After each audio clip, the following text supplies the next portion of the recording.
കേന്ദ്ര സർക്കാരിൻ്റെ തിരഞ്ഞെടുപ്പ് സ്റ്റണ്ടിൽ അടുത്തപടിയായി പൗരത്വ ഭേദഗതി നിയമം ഉടൻ നടപ്പാക്കുമെന്നുള്ള വാർത്തകളാണ് പുറത്തുവരുന്നത്. 2019 ഡിസംബറിൽ പാർലമെൻറ്റ് പാസാക്കിയ ഈ നിയമം രാജ്യത്തിൻ്റെ വിവിധ കോണുകളിൽ വലിയ പ്രതിഷേധങ്ങൾക്കാണ് വഴിവെച്ചത്. എതിർപ്പുകൾക്കിടയിലും നിയമം എങ്ങനെ നടപ്പാക്കുമെന്നത് സംബന്ധിച്ച് വ്യക്തമായ മാർഗനിർദ്ദേശങ്ങൾ നൽകാനുള്ള ഒരുക്കത്തിലായിരുന്നു സർക്കാർ. ഇന്ത്യയിൽ പൗരത്വം നേടാനുള്ള യോഗ്യതയും പൗരത്വത്തിന് അർഹതയുണ്ടെന്ന് തെളിയിക്കാൻ വ്യക്തികൾ ഏതു തരത്തിലുള്ള തെളിവാണ് നൽകേണ്ടത് എന്നത് വ്യക്തമാക്കുന്ന മാർഗനിർദ്ദേശങ്ങളും നിയമത്തിൽ അടങ്ങിയിട്ടുണ്ടാവും എന്നുള്ളതാണ് സൂചന. പാകിസ്ഥാൻ, ബംഗ്ലാദേശ്, അഫ്ഗാനിസ്ഥാൻ എന്നിവിടങ്ങളിൽ നിന്നുള്ള മുസ്ലിം ഇതര കുടിയേറ്റക്കാർക്ക് പൗരത്വ പ്രക്രിയയിലൂടെ ഇന്ത്യൻ പൗരത്വത്തിന് അപേക്ഷിക്കാൻ CAA അനുവദിക്കുന്നുണ്ട്. അതായത് അപേക്ഷ ഹിന്ദു, സിഖ്, ക്രിസ്ത്യൻ, പാഴ്സി, ജൈന, ബുദ്ധ സമുദായത്തിൽപ്പെട്ടവരായിരിക്കണം എന്ന് മാത്രം.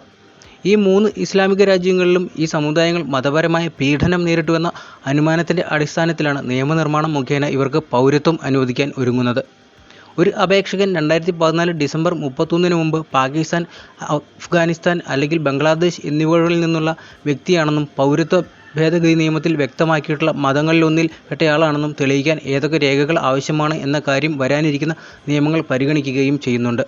2014 ഡിസംബർ 31 മുമ്പ് തങ്ങളുടെ മതം ഹിന്ദു, സിഖ്, ക്രിസ്ത്യൻ, പാഴ്സി, ജൈന അല്ലെങ്കിൽ ബുദ്ധമതമായി പ്രഖ്യാപിച്ചതായി കാണിക്കുന്ന ഇന്ത്യൻ ഗവൺമെൻറ്റിൻ്റെ ഏതെങ്കിലും ഔദ്യോഗിക രേഖ ഹാജരാക്കി വ്യക്തികൾക്ക് യോഗ്യത തെളിയിക്കാനാകുമെന്നും പറയുന്നുണ്ട്.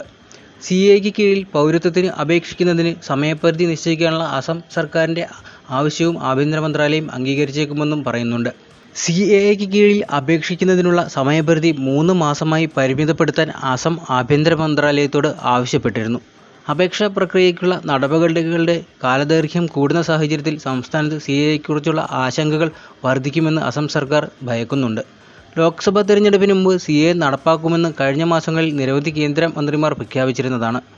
2023 ഡിസംബർ 26 പശ്ചിമ ബംഗാളിലെ BJP പ്രവർത്തകരെ അഭിസംബോധന ചെയ്തുകൊണ്ട് കേന്ദ്ര ആഭ്യന്തരമന്ത്രി അമിത് ഷാ പറഞ്ഞത് ദീദി അഭയാർത്ഥികളെ പലപ്പോഴും തെറ്റിദ്ധരിപ്പിക്കുന്നു. CAA രാജ്യത്തിൻ്റെ നിയമമാണ്, അത് തടയാൻ ആർക്കും കഴിയില്ല, അത് നടപ്പാക്കാൻ തങ്ങൾ ബാധ്യസ്ഥരാണെന്നും അദ്ദേഹം പറയുകയുണ്ടായി.